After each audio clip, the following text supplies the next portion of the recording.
sommes ici pour vous dire que Jésus est venu mourir à la croix pour vos péchés.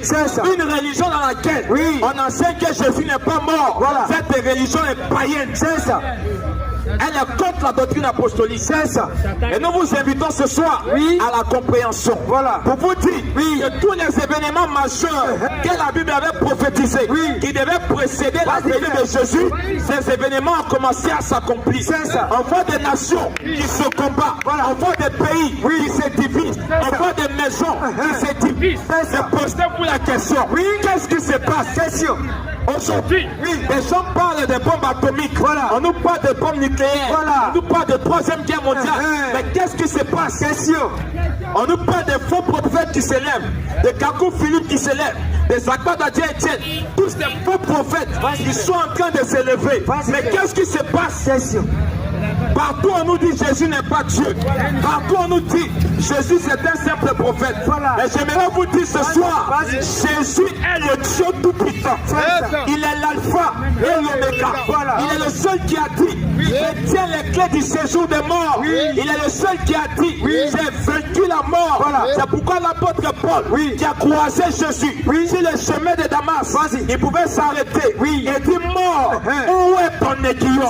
Mort, où est ta victoire? Parce que Jésus a vaincu la mort. Jésus est le seul que la tombe reste vide. Tous les fondateurs des religions, tous les grands philosophes, tous les présidents, ils sont morts et ils sont allés en enfer. Aujourd'hui la tombe a eu raison sur eux. Pourquoi? Parce qu'ils n'ont pas accepté Jésus. Il a dit, il dit je suis le chemin, la vérité et la vie. Le chemin de la vie c'est Jésus-Christ.